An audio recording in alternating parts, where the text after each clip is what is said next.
This is A Few Good Fights. I'm not going to say the episode number. There's so much to talk about this week on the podcast. We're going to talk about Conor McGregor's return. He fights Donald Cerrone at 170 pounds. What does that mean? What's the future for both guys? Is it a favourable matchup for Conor? We're going to talk about it. Khabib and Tony is confirmed. Chat about that. Loads more fights confirmed. Loads of fan questions. Let's get right into it, Sean. So this is the big MMA news. And of course, the big news this week was the return. The pending return of Conor McGregor. Everybody's talking about it. It's probably 1 and 2 with the Khabib news, but the Khabib and Tony news kind of came out last week. It was only confirmed this week, but we're going to actually touch on that as well. But yeah, Conor's coming back and he is fighting Donald Cerrone at UFC 246.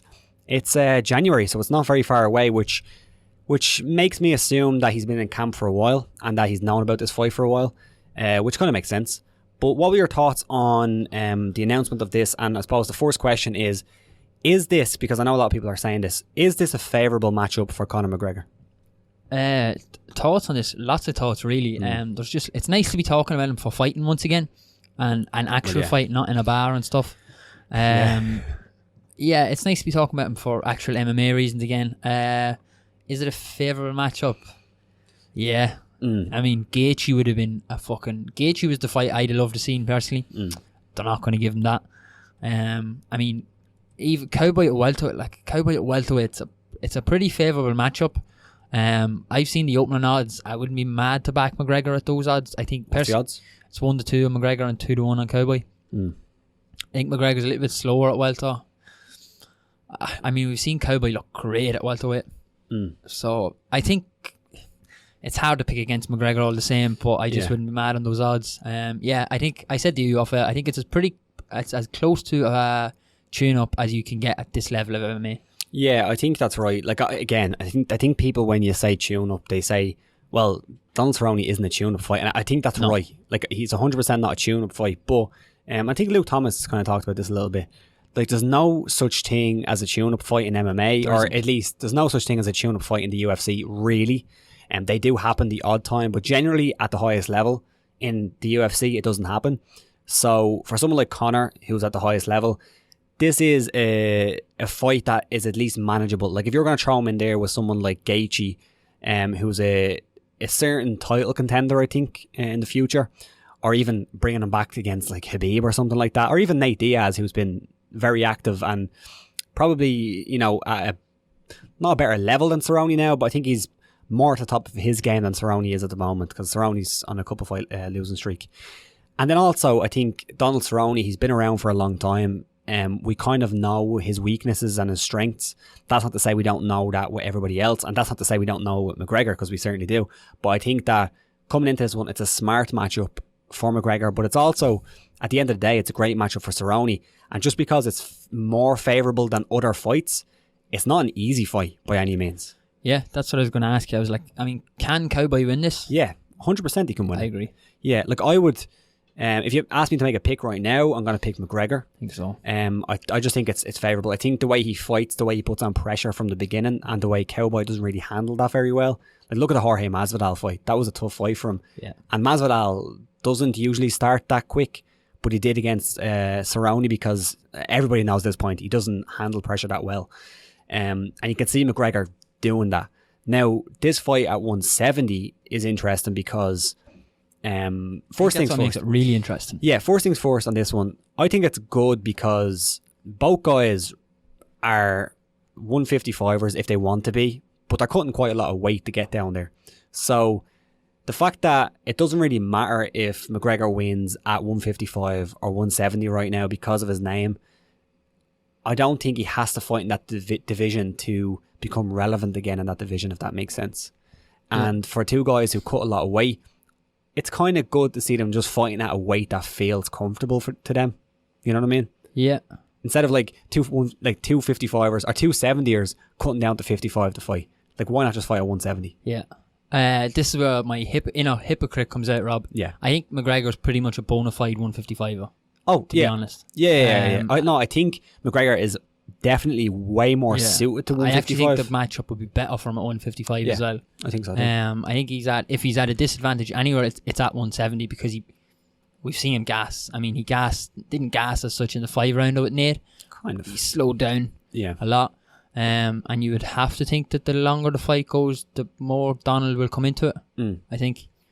170 is interesting. A lot of talk about that he wants the BMF belt and the fight with didn't Jorge. he say that, didn't he? So Yeah. I think it was before that fight, he was talking about his comeback, and he was calling it like a season or something like that.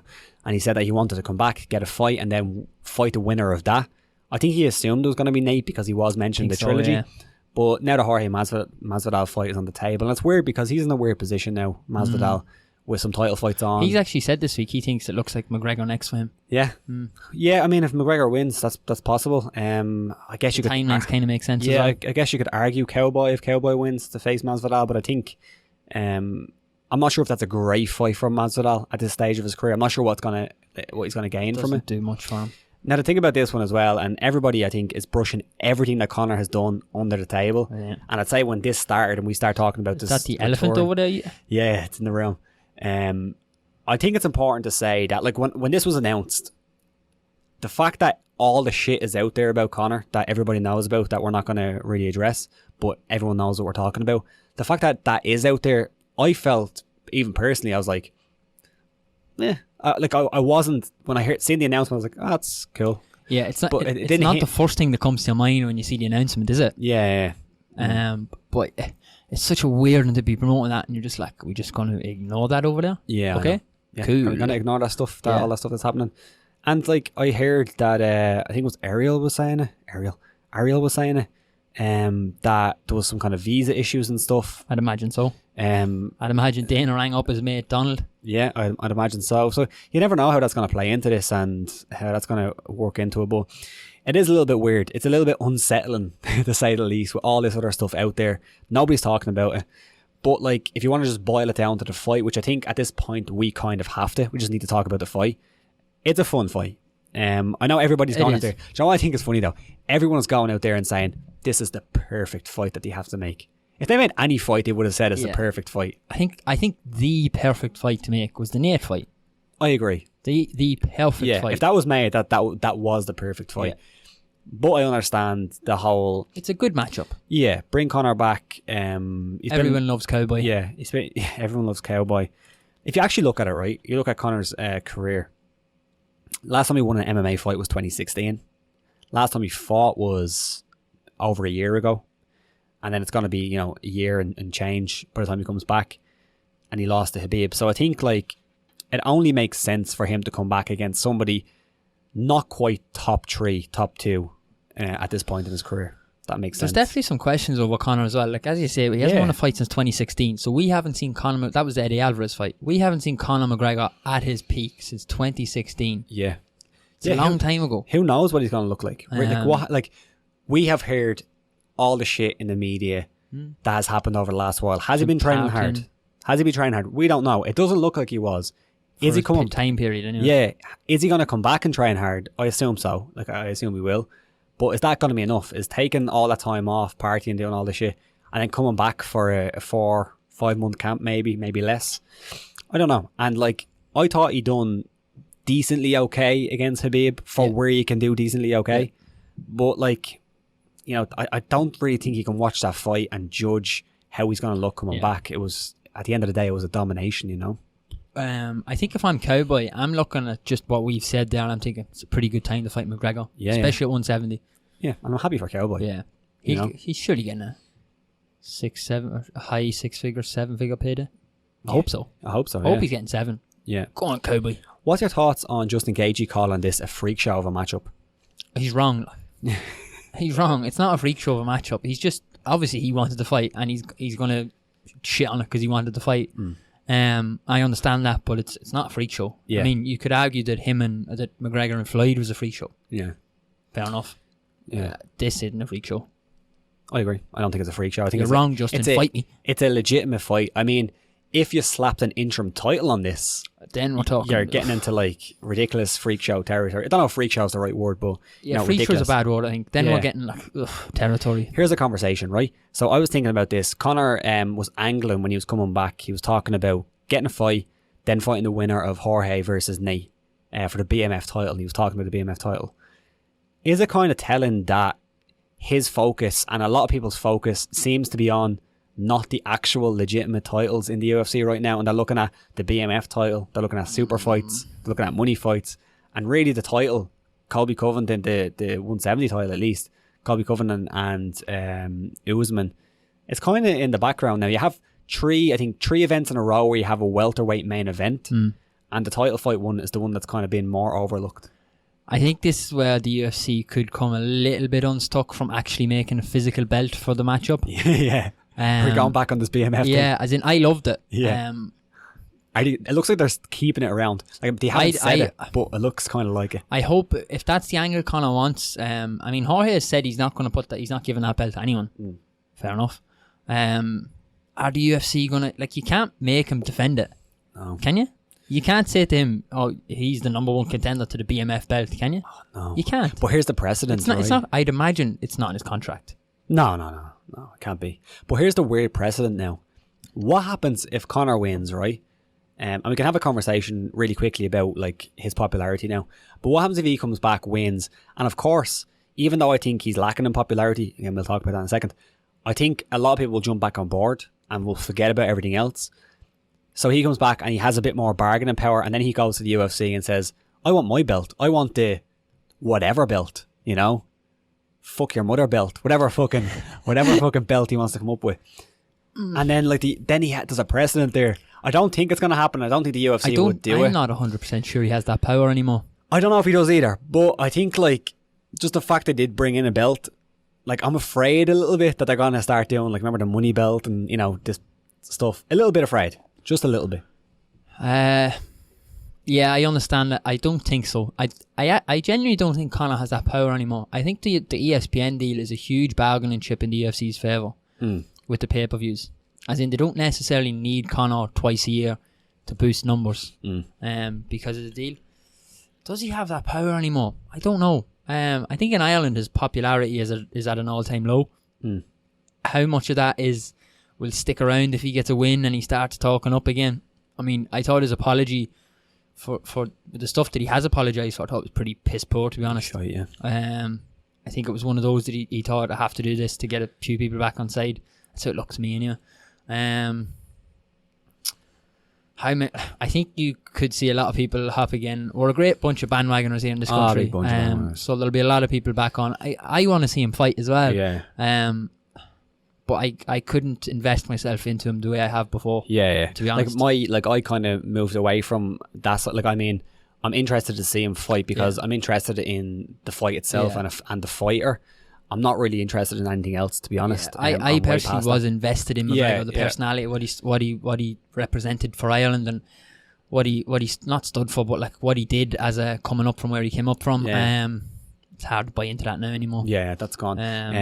Like, I think a lot of the stuff that I said in the McGregor video that I done, I think that still stands, as in, like, he's not getting the support. Like, my ma is not going to be really supporting him anymore. My dad's not going to be supporting him anymore, and they were the kind of the weird, like, that was the general population that he broke through to. Exactly, yeah, and I don't think that's going to be the case. And I think, like, a lot of MMA fans have jumped off, but there's always going to be that hardcore following, and then the ones that are like, like, he won. Let's just. It's great. And then, I mean, if you look at his Twitter feed, there's a lot of hardcore fans outside of Ireland, obviously, but there's a lot of people outside of Ireland. So yeah, and Americans as well will still love him. I think generally. Well, the Americans who were his fans, I don't think he's lost too many fans in America personally. No, I don't think so. And I don't, like, I know all the stuff has come out over there as well, but I don't know. I think people will forget about it to an extent. We're a fickle bunch. To an extent. But I don't think he has, as you said, I don't think he has the power he used to. Not just because I don't think he's as popular, because I think he has lost a little bit of popularity. But he's probably still the most popular fighter in the UFC. I think that's still a given. But I don't think he's quite as popular. And I think with the new deal with ESPN, he's probably lost a bit of that bargaining power. I agree, yeah. I think the ESPN deal was such a good bargaining chip in the UFC's hand. And then there's a couple more stars around now who can sell a few pay-per-views. Izzy's a star. Jorge and Nate are both going to sell big numbers. Jones will always do big numbers. Yeah. Pretty big anyway. There's a couple of guys there. I mean, for a while, Jones and Conor were the only two. Yeah. And Jones arguably needs a name on that pay-per-view as well to do big numbers. Yeah. So, what do you think of the card? Have you looked at the card? I I seen Holly and Raquel Pennington. Yeah, UFC 246, isn't it? Might have been announced. Let me just pull this card up really quickly because I looked at it and I was like, huh? Yeah, I was like, huh? Is this it? Because, like, fair enough, you have Conor on it. And to be honest, it looks finished. There's a lot of fights on it. But if you go down it, Anthony Pettis versus Diego Ferreira. Fun fight. That is good. Like, I mean, that's good. Is that the co-main? Well, it's in the co-main slot right now. I don't know if it's actually the co-main. Yeesh. Holly Holm, Raquel Pennington. Yeesh. Nasrat Hakparast against Drew Dober. Fun fight. Like, there's nothing wrong with that. Macy Barber, Roxanne Modafferi. Alexei Olenek, Maurice Green. Gadella, Grasso. Feely Youssef is fun. Touchy-feely, yeah. Tim Elliott and Askarov. Fun. Kelleher Osborne. That's the card so far. I mean, you're fairly relying on Conor to sell a few buys there, aren't you? Yeah. I mean, the only good thing is that these guys generally don't pull out fights. You know? Like, yeah. But I mean, Pettis and Ferreira is a fun fight, and it's one that I will love. I see that one being pretty bloody. Like, I mean, there's not really, like, imagine if that fight fell out. I don't think it will. Like, there's not really a whole lot there to salvage. Yeah, I think you're fairly top loading this card, and by top loading I mean there's one big fight on the card. Do you know what you're doing here? What weight is that Pettis fight at? 55? The Pettis, that is at 55. He's returning to 55. Kind of a weird fight. I like it though. But it almost looks like they're saying, alright Conor, no title fight. Come back headline an event. Let's see what numbers you do. I wonder if that's kind of like that, isn't it? We're not going to give you any support. Yeah. Jump in there. Let's see what happens. It'd be interesting to see what Conor does media-wise in the run-up to this one. Yeah. Because we've seen him have issues with that in the past. Yeah. Will they allow him to take a bit of stuff off? Or I don't know. Here's a question, right? Sorry. Go on. Continue your point. Yeah, no. If he probably Conor's smart. He probably looks at that and says, "I'm the draw on this card." Like so. Yeah. But then on the flip side, though, remember Adesanya after his last card, he said to the UFC, he goes, "Come here, I want a better card next time." He was like saying it in his press conference. So these guys like who are they're very forward thinking, and I think Conor will look at this and say, "Jesus, you're not giving me a lot to work with, are you?" Yeah. And we'll see. I know Darren Till came out and said that looks like this event needs a co-main event. Yeah. Him against Robbie. I want that one in London. Against Bobby Knuckles. Because then I can go to it. Yeah, it's true. Here's a question for you, right? And I'm going to get a bit conspiratorial, right? Tinfoil hat time, boys. A bit of Alex Jones. So I was listening to Michael Biswing's podcast today. Apologies. What's he called that? Believe You Me. Ah, yeah. Believe You Me, buddy. And he was talking about this fight, right? And then he was slagging Conor because Conor was being really respectful to Donald Cerrone. Yeah. And then it almost turned around to him saying, oh, well, he's probably being respectful because he doesn't want Donald Cerrone to turn around and be like, well, you have this going on in Ireland and these things happening in Ireland. He doesn't want Donald Cerrone to basically throw that at him because there's no real response. Like if Cerrone comes out and says, you were accused of blah, blah, blah, blah, blah, right? It's not really a great look on a press conference or something like that. So I don't think you will. Go on. I don't think you will. I'll say that after. Go on. But that's what I'm saying. Has he come in and is he picking someone like Donald Cerrone because he doesn't want to go against someone like Justin Gaethje who's out there in the media saying shit about him punching people, saying shit about all the other stuff, and now he's like, give me Donald Cerrone. Donald Cerrone's not going to talk shit. He just wants to win a fight. I just want to get a fight. I want to get this out of the way, and I'm going to be respectful. Let's get this out of the way. Conspiratorial. Yeah, I'm going to take my tinfoil hat off on that one. I think it's probably in McGregor's head to be a little bit more respectful and try and get the public favour back on side. It's not a great look though, is it? No, it's not. But I just don't. I agree. I don't think it would have been in his mind when he picked Cowboy that Cowboy's not going to say anything about that personally. Yeah. I think McGregor's on the charm offensive very much so at the minute. Yeah. Put my tinfoil hat off there.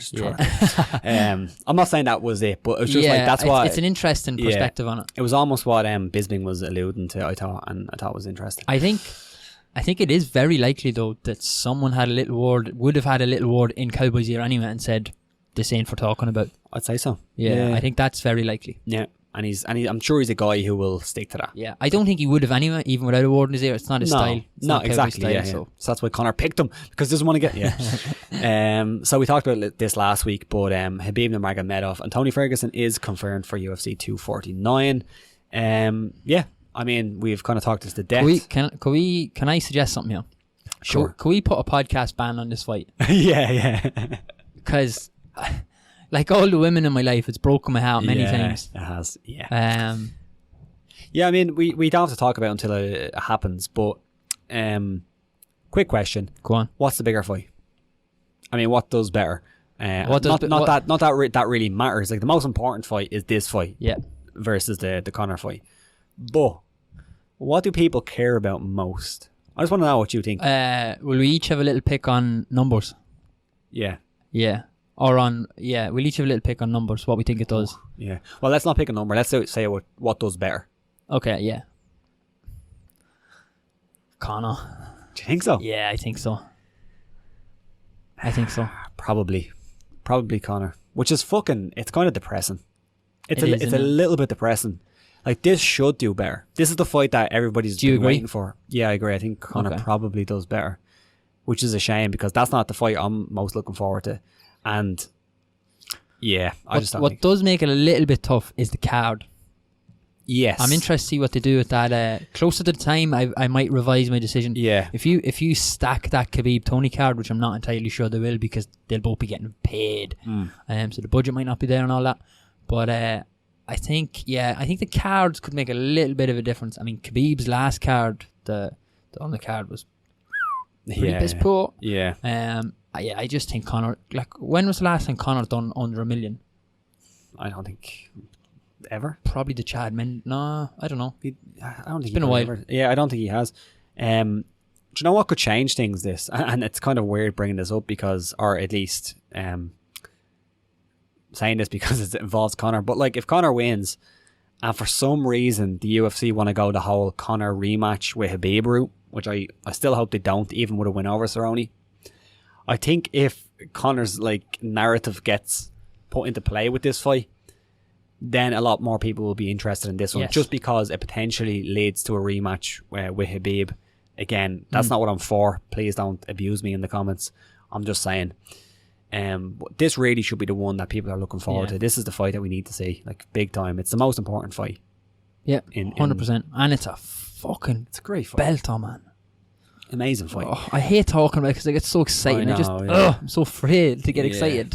Let's move on. Justin Gaethje, we talked about him. Yes, sir. But he was talking this week. I think he talked to Luke Thomas, and he said that the only thing he is interested in is a lightweight title fight, and he said that there's nobody that can take that off him. So he's going to fight the winner of Tony versus Khabib. First thing, is he right? Is he the next fighter in line? And second thing, will he actually get that title fight? Will he actually? Is he next in line? Probably. Still not probably. Probably. Just thinking about it, like, I mean, it's not Pet. Dustin got his shot. I mean, yeah, probably Justin. That's why the Khabib or the Conor Justin fight made sense. But yeah, I don't see him getting a lightweight title shot till at earliest at the back end of next year. So if Khabib retains, who does Khabib fight next? Don't do it. Don't do it. Conor, like, they will. They'll do it. If Conor wins, of course. They'll do it. Oh, Sean, you're breaking my heart. I know, I'm breaking my own heart because I don't want to see the rematch. No, I don't want to see that. I was talking about this at lunch with someone. Was it lunch? Or maybe in the house with the lads I live with last night. I know that was like a really important thing. Quick, is it lunch? Makes it important. I genuinely don't see any planet ever that Conor beats Khabib on. I'd happily have. I'm going to go out on a limb here. Oh shit! I'd happily have my house on Khabib at any price against Conor McGregor ever. I just don't see how he beats him. You could drop him with a fucking left hand or something, like a little, like, I don't know. I agree. I think it's very unlikely that Conor beats Khabib. Don't at me on that one. Yeah, again, I think he done okay against Khabib. Probably done better than most people have done against Khabib, but it still wasn't even close to being enough. I think Justin Gaethje is, again, probably, I hate sitting on the fence, but like looking at the rankings, looking at who he's probably next. Like, who else is there? There's nobody really there. And if you're not giving it to him, who do you put him against next? Yeah, there's nobody. There's like, unless you just do him and Conor as the number one contender. Or do him and Tony or something, something like that. Him and the loser, yeah. But I don't know. I don't think he really has a leg to stand on here, because so. Look at who Khabib is fighting right now. He's fighting Tony Ferguson. How long did Tony Ferguson wait Yeah. to get a title fight? Tony Ferguson was talking about him being next in line, him being the rightful next contender, and he was on like a 9, an 8, 9, 10 fight win streak or something crazy like that. For like, it kept running and running and running, and he was facing good guys. Yeah. So like when Justin Gaethje looks at this and says, "Look, I'm on a 3 fight win streak. I've beaten good guys." Tony Ferguson is like, "Listen, I went on a fucking 12 fight win streak, and I still didn't get a title fight." So Tony has whatever some it was. big names on his CV as well that he's got wins over on that streak. I'm not sure Justin has that standout performance that we can look back on and say, yes, give him a title shot. Yeah, like what was it? So he beat Cerrone, which, cool. you know, it's a good win. Edson Barboza, it's a good win. James Vick, it's a good win. I think they were all fights that he probably should have won. Maybe you could argue Edson Barboza, but look at Tony's not. last 3 fights. Tony Ferguson, Cerrone, Pettis, Kevin Lee, Dos Anjos, Venada, keep going. Injuries, should have fought Khabib, lost to a cable. Times 4. Lost to a cable. Yeah. But yeah, I just think that Justin Gaethje, even though he probably should be next, I just don't see the argument being so strong there that he'll definitely get it. Weili Zhang and Joanna Jędrzejczyk is target for UFC 248. So we're talking about the 246, 249 and 248 main events. John Jones is in between that. Okay. But they all got announced. So Weili Zhang and Joanna, no location announced, but would it be like the most logical thing to do this in China? But I guess they haven't really done the pay-per-views there, I don't think. Just fight nights, and it's going to be a pay-per-view. I don't necessarily think you need to put a pay-per-view in China on at US-friendly times. Why not? Because this place is fucking massive. Yeah, I know, but I think still US is their pay-per-view by an audience. I'm not sure how you get it over in China. It could be on television, for all we know. I don't know. It depends on how big Weili Zhang is over there. Should it be in China? It would make sense, I suppose. Yeah. I have a vague memory that Dana said her next fight will be in the US. Yeah. Yeah, look, I think it's going to be in the US. Yeah, just I think so. The fact that it's a pay-per-view, I think it's going to be in the US. I think they're trying to build her to take a pay-per-view over to China. I think that's the end goal with her. Yeah. With China, anyway. Yeah. They've only, have they done one? They've done the fight night card in China. Yeah, she won the title in China. Like, I mean, I know what you mean. Like, if she goes out there in the US, does a pay-per-view, looks good, and then they bring her back. But I definitely think, if they can, try get Weili Zhang to fight in China. Like, you're trying to break into that market. That's your legitimate star. Try put her there.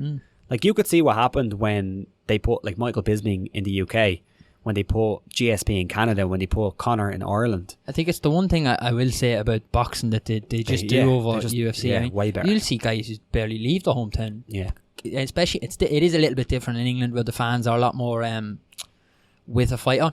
Especially just in Europe in general. I mean, guys, places like Newcastle, Scotland, Liverpool, Manchester, sort of little hotbeds where you can sell 6,000-7,000 tickets for a guy. Literally just that one guy on top of a bill. It's a very European thing. It's a bit harder they do it a little bit in the US. Yeah, but you know what it is? It's in MMA, especially in the UFC, it's just a byproduct of the model yeah. Because their model is very different to boxing, and it kind of alludes back to the Justin Gaethje part, where Justin Gaethje is talking about he's a rightful next contender, and you can say, yeah, you are, but if the UFC need to put a title fight in July, are you ready? Yeah. You know, maybe he is ready, but you know what I mean? There's they have events that are set out, they need to fill these cards, and they're going to fill them with champions and title fights. So the same thing kind of applies to this, where it's more difficult for them to move mountains to put Weili Zhang in China, because they need to fulfill a card over here, you know? Whereas in boxing, it's they're doing the event because of the fight, whereas the fight is happening because of the event in the UFC. It's very different. I just thought of this there. They could also be under a small bit of pressure from ESPN to say, no, we want that card at prime time, US time. Yeah. They could say, we don't want that card at middle of the day in China. Yeah. So, yeah. It's definitely a consideration. Considering the although it does give the UFC more leverage to deal, it considerably gives the ESPN a lot of leverage over the UFC. Yeah. So, it's something to consider. Yeah. Did you see this? Glenn Robinson, who was Robinson, sorry. He was the owner of the Black Zillions. Colby Covington essentially used his name and his debt to promote his fight against Kamaru Usman. Kamaru Usman fought out there. And what Colby said was that Kamaru gave Glenn a heart attack from all those years you were ducking me. Now, obviously, Glenn had a heart attack and died, and now his daughters have come out and, like, rightfully so, said, "Come here, Colby, you're a bit out of line, bringing this into it." So, I didn't really want to talk about this topic, this actual instance. I think Colby is certainly past the line in this case, and like this is prize fighting. I think that the line is like the line is far. It's high. The ceiling is high for this kind of stuff. You can say a lot of bad things, but I think this is definitely past it. But do you feel like now with like Colby, the way he's going on, the way we saw the stuff with Conor and Khabib, that the line is still kind of being crossed, and maybe someone in the UFC should say, "Come on, let's reel it back a little bit. Like, let's not be silly. Like, there's a bit silly now at this point." Yeah, I think that one's totally out of line. What's the point? And of I this know Dan Lambert came out and said they were. Am I right in saying him and Glenn Robinson weren't the best mates? No, so like a lot of his fighters, Dan Lambert's fighters, moved over to Black Zillions. But Dan said, "Look, I wasn't the greatest." Dan basically, I'm not quoting him here. Dan basically said, "I'm not the guy's biggest fan, but I ain't going to use death to beat a man." Yeah, that's essentially. Yeah, that one's a bit close to the bone now for me. But and I know a lot. It is kind of in Colby's character at the minute. No, it is. Yeah, is the problem. Yeah, and like I think, like I'm not like this whole social justice warrior thing, and I know a lot of people are saying, it's fighting, and you can say what you want and stuff, but like there should be a line, like especially because this doesn't achieve anything really. You're just you're talking about a guy who died tragically, and there's definitely a line there. But I do feel like there should be someone in the UFC saying, "Come on, just reel it back a little bit." Like, Colby, we know you want to be a provocateur. We know this is we know your character, but like, really, what does this achieve? And then even the wider question is this working for Colby Covington? Is his gimmick working? Like, it doesn't seem like the ratings that he has pulled over the last while have been going up. And I know there's a lot of factors in that, but like, and this is all anecdotal, we don't really know, we can't really see the numbers, but do you feel like him acting this way, talking about guys who just died and, losing a lot of friends and teammates, do you think that the juice is worth the squeeze here? No, personally I don't. No. I just think it sets him up for a bigger fall, really. Oh, 100%. He will fall. Everyone falls. He will fall. I think he's set up for a damn big fall when it does happen. I don't think, say he wins the title, I don't think he's going to get the credit or the love. He's definitely not going to get the love, but I don't think he's going to get the numbers or anything that he thinks he's driving at the minute with this character. I don't think so. Yeah, like it seemed like it was working for a while. I'm just not quite sure anymore. He's trying, and he's definitely differentiating himself from the pack, and I think that's important, but I just don't know if this whole thing is working. It's a weird one, and I agree. I think his fall will be bigger, and he's very unprotected from it or something, UFC aren't going to stand by him for very long. No. There's a fight card this weekend, Overeem and Jairzinho Rosenstruck. Just going to go through this really quickly. Not going to really break down the card, but like, what's your thoughts on that main event? Rosenstruck's on a bit of a streak, and Overeem's been around forever. Do you think this is a setup match for Rosenstruck to potentially, not become a star, but at least move forward in this division? Overeem's a good name to have on your 100%, on your record. If he gets the W, which he is the betting favourite to do, then Overeem's never a bad name to have on your record. It's not prime Overeem now, but no. Yeah, it's a grand fight. Yeah, like Rosenstruck, interesting guy. I think heavyweight, you just need a few wins. Cynthia Calvillo, who I was a huge fan of, still am. She's a very, very good fighter. She's on the co-main event against Marina Rodriguez. Stefan Struve returns. He retired. The 6'8" guy who fights like he's 5'7". Yeah. He retired not too long ago, and he had some heart issues, I believe it was. Could have been brain or heart issues. Love to hear him back now. And he's back against Ben Rothwell. Seems like a fight that has happened before. I'm not really sure. Don't really want to check, but that's such a classic heavyweight fight, isn't it? Yeah. You could pick that exact fight up, and you could say that's been on like the last however many cards. Yeah. It's like a generic fight or something. It's like insert heavyweight fight here. Yeah, but I do like Ben Rothwell. I think that's a good matchup for him. Aspen Ladd is back. Very disappointing. Lost her and she's back now against Yannick Kunitskaya. Best fight in the card, in my opinion. You can argue the main event. Cody Stamann against Song Yadong, your boy. Yeah, boy. You'll be interested to hear, Rob. What price is Cody Stamen? Price? I'd say he's quite an underdog. It's 13-8. Yeah. You're quite hot on him. Yeah. Well, I'm hotter on Yadon. Just wait for the penny to drop there. Yeah, I like Song Yadong in this fight, even though Cody Stamen is very good. But Cody Stamen, excellent wrestler. Is it poor matchmaking at this point in their careers, or is it a good time? I think it's a fine fight. Yeah, I like it. Yeah, I think it's a fine fight. But I know it could be poor matchmaking. Rob Font against Ricky Simone, that's fun as well. Thiago Alves against Tim Means. The undercard is way better than the main card. That's all I'll say. But yeah, that's really it. Other news, what you have, Sean? What you have for me? There's a pretty big boxing fight on this weekend. Oh, there is a boxing fight. Ruiz AJ, actually, because Ruiz won the first fight. And it's the Rumble in excuse me. Sorry, you're probably going to have to cut that. Fuck. No, we won't cut it. The Rumble in the what? I was going to say the Rumble in the desert, but the way AJ's been saying actually out there is we're getting rowdy out in Saudi. We're getting rowdy in Saudi. So yeah. Kind of like that. Yeah. Damn big fight. You were telling me about the pricing on this last week. Is it still a huge favourite for AJ? Yeah. We talked with this before with immediate rematches, and that the guy who lost the first fight doesn't have a great record in the second fight. But the thing about this is that has no correlation to any fight which is taking place like this. As in, you can't look at a previous one and say, okay, because he lost. It's irrelevant. It's really. just like it's just interesting. Yeah, it's just an interesting statistic. It doesn't mean anything really. So when the betting opened for this rematch, Ruiz was 7-2, which I looked at and thought that's very big. I think AJ wins. AJ said in the build-up, he said, if I fight Ruiz 10 times, I shouldn't lose twice. And I agree with him. I think he's right. He can definitely lose to him once because Ruiz is a damn good fighter. Don't think he should lose to him twice. I think he should win this fight. I think he will, to be honest. I think he'll keep him on. Like, Ruiz is a small guy. Joshua has the reach. Just keep him on the end of your jab. Keep him on the end of your jab. Box, move, in and out. Ruiz is now backed into, which is very interesting, he's now backed into 7-4. Wow. Big enough movement. Someone was actually giving me shit in the comments about getting my Vegas odds wrong.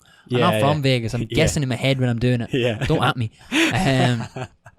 Ruiz has been backed into 7-4, and Joshua is now, he was 4-11 when the betting opened. He's now into 1-2, which is quite interesting. Still wouldn't back him at those prices. I'm probably going to back Ruiz by KO or Joshua by points. Just Ruiz by KO because I think it's probably... That's his route to victory. It's quite value. Yeah. I think there's value there. I don't think it'll happen personally. Yeah. It's just one of them fights, I don't... Like, again, I'm a MMA fan first, a boxing fan second. Is this a fight like, say, a Canelo fight where, it's gone to a judge, it's Canelo's winning the fight? Is this similar with this kind of fight with AJ, or does he have that pull, or does he have that? No, I don't think so. No, I think AJ and Canelo are the two biggest stars in boxing, though. I don't think AJ would be guaranteed to get a decision if it went that way. I mean, if he wins the fight fair and square. Yeah, but with Canelo, like if the fight is close, Canelo's anyway never close, having a decision against him ever. Yeah, unless apart from the time he fought Floyd, but that was Floyd. See, when Ruiz won that fight, what did you think he done? What was his kind of big success in that fight, and why do you think, because you're picking AJ, why do you think he won't succeed in that? He just made it a tear up. So he's a small little fat guy who just got on the inside and fucking started winging punches. He's a good puncher though, isn't he? He made it a brawl. Whereas, so AJ was Ruiz came in on short notice, so AJ was preparing for a different guy, a different style.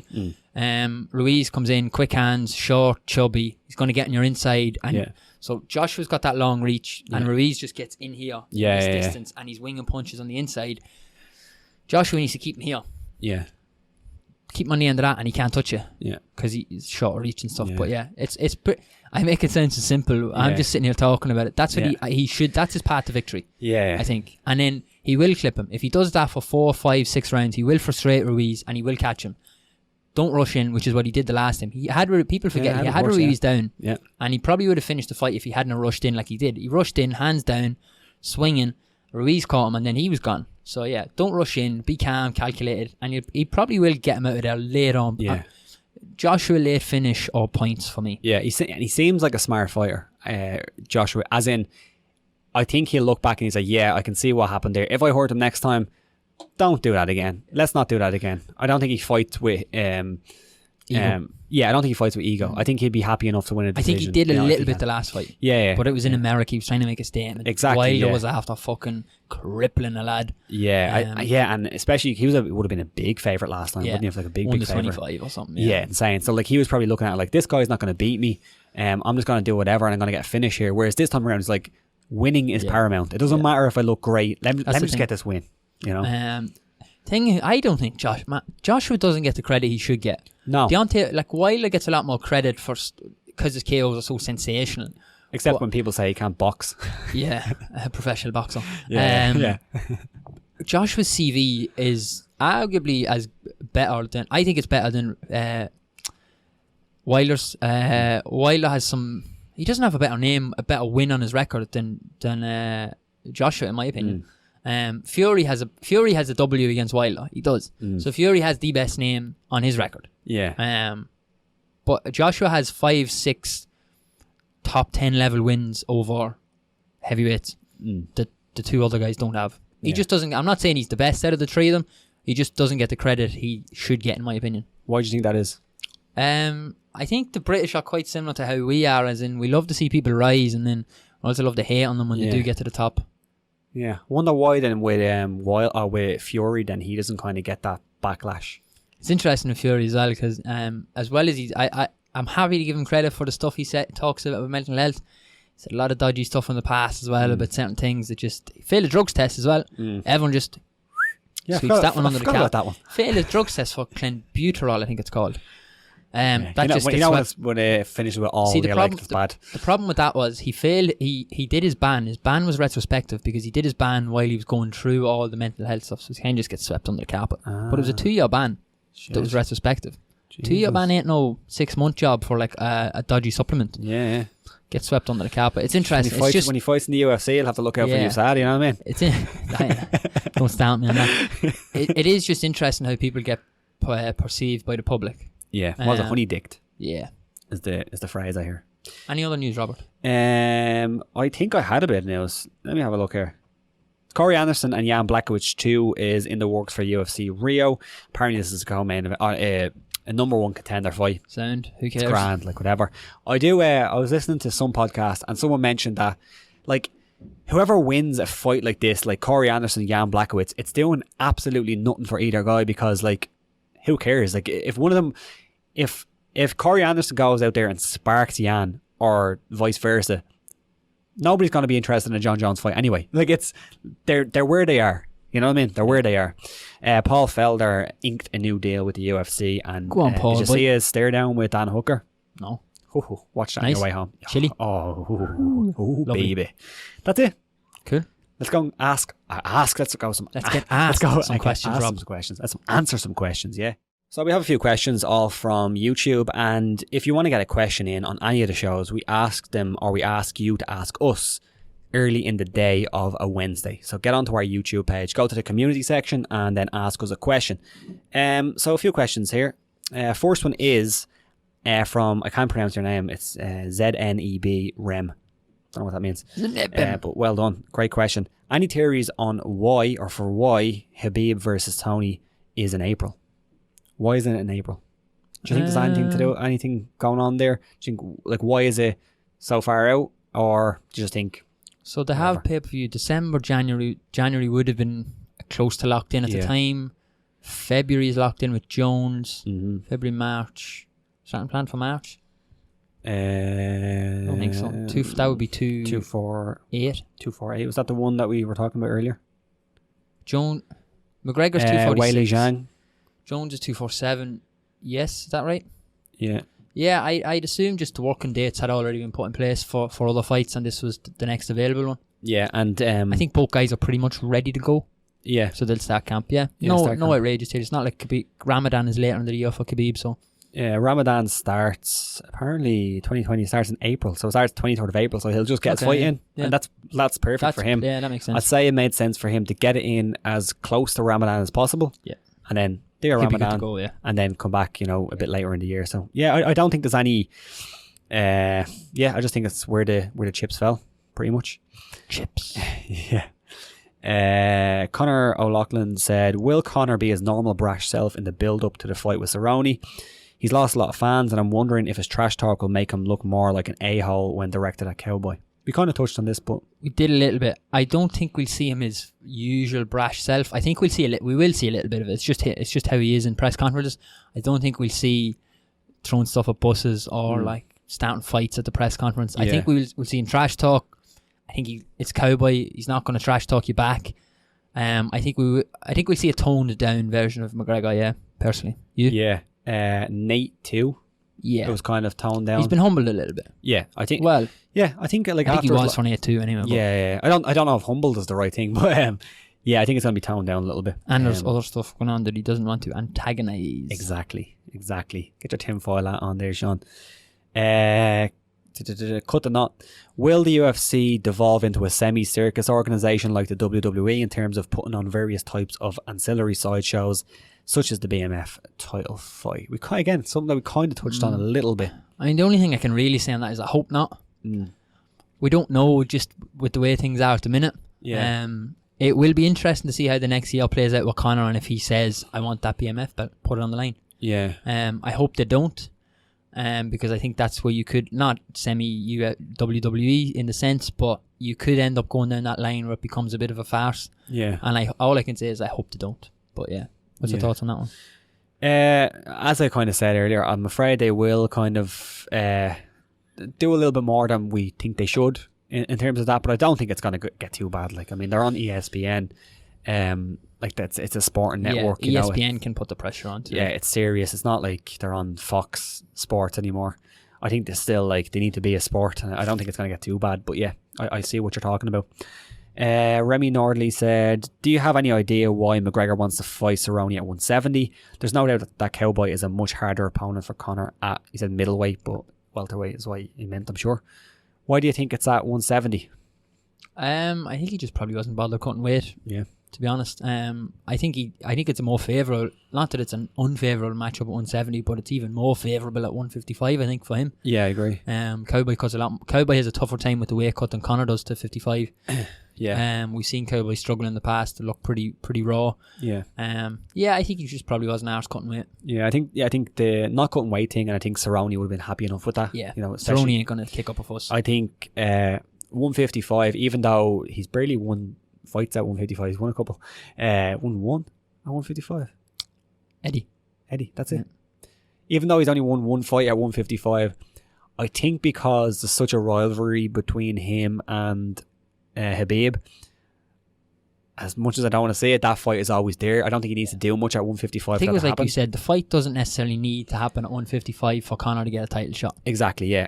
But if he fights at 170, that opens a few more doors for him, like the BMF belt with Jorge, potentially like a 170 title fight. We'll see. But again, not that we're for that, but that's what it is.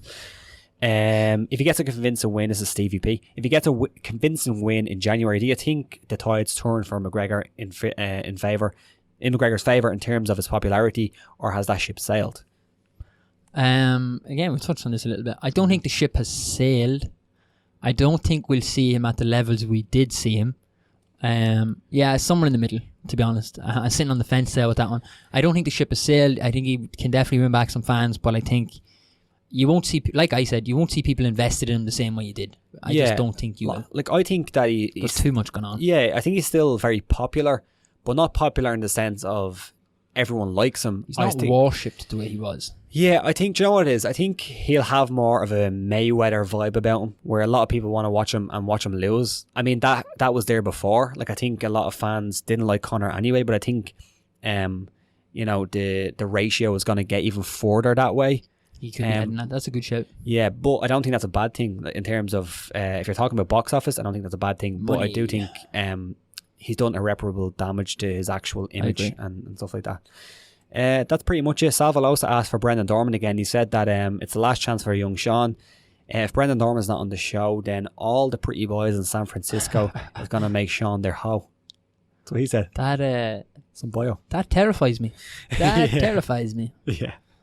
Apparently, Brendan Dorman, I was chatting with Brendan. He got a promotion not too long ago in work. Brendan. And it's very difficult for him to get like time off, especially this time on this day.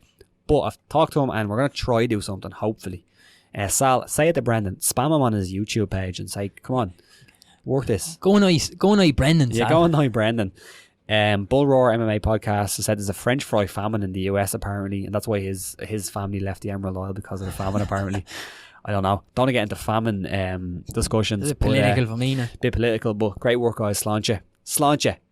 That's it. Sláinte. Let's move on to Educating Young Sean. Yeah. Alright, so this is Educating Young Sean. This is the part of the show where we give Sean a fight. He gives us a review of it, and then he comes back. We do this because Sean is a newer fan. He's not a new fan, but he's a newer fan. A young fella. Yeah, he's not watching it as long as I am, essentially. And we'd like to...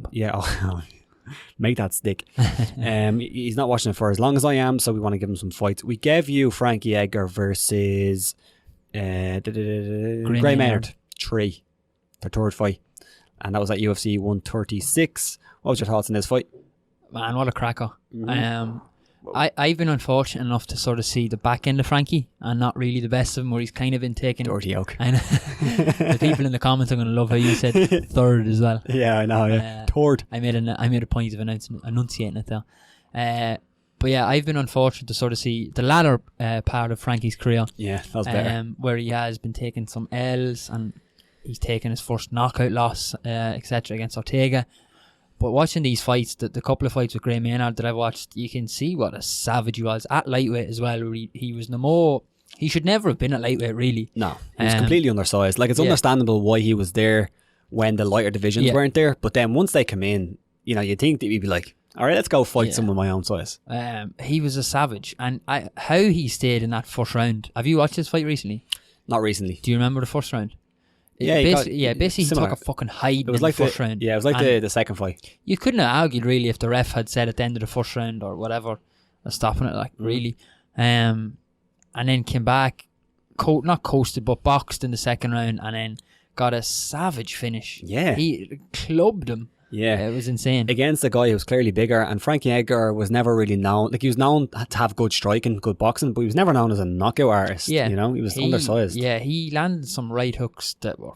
Yeah, beautiful. And the way Maynard dropped. Yeah, it was beautiful. Yeah. Have a fight for you for next time. Can I rate that one, Rob? Oh yeah, rate that, please. I'll give that one a 4. Frankie looked fucking phenomenal in that. What a guy.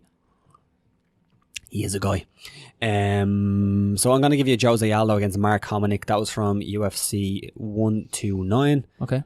Fun fight. It was an interesting one. Can I just say as well, actually, I looked up Frankie Edgar to find this fight on Fight Pass, and I was looking through the cards he's fought on. Yeah. He fought so regularly back in the day. It was sick. Yeah. Like, the gaps, he fought on like so many pay-per-views back to back to back. And then he went from, I think it might have been like UFC 159 or something around that, up until UFC 205 maybe, where he didn't fight in a pay-per-view. Yeah. But like back then in his lightweight days, he was fighting so regular. Yeah. He's a savage. Yeah. Do you have any news? I have a bit. Sweet. A little bit. So first up this week, Rob, I have Israel Adesanya posted this. Adesanya. He posted this on his Instagram during the week, and he always talks about the visualization and how he gets this sense of deja vu with his career, and that he's experienced it in some other life form before. And this one was quite cool. It was him. Obviously, the fighters get to go out onto the cage before the arena fills up and stuff. Yeah, give it a feel. So this was him in the cage before his fight with Rob Whittaker. It's pretty cool. Oh, that's sweet. It is. It's pretty cool, isn't it? Oh my god.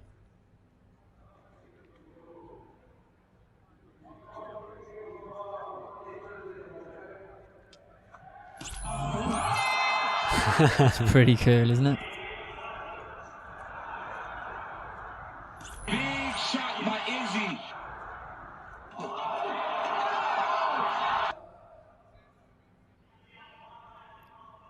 What he does next is where it's at.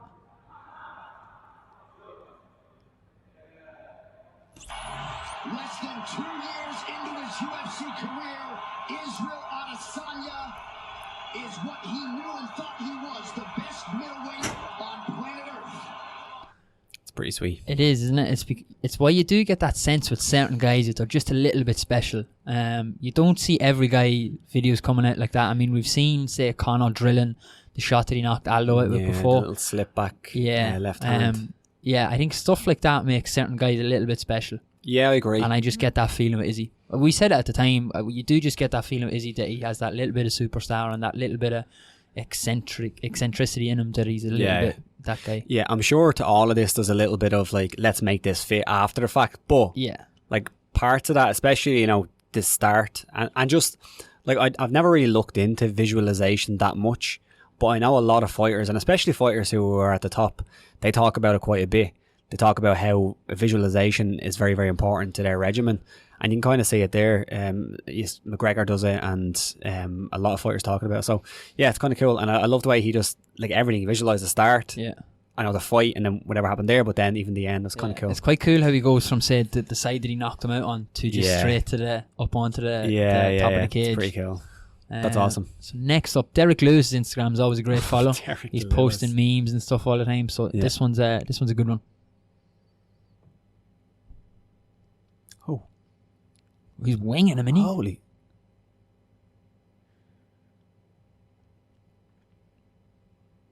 Absolutely winging them.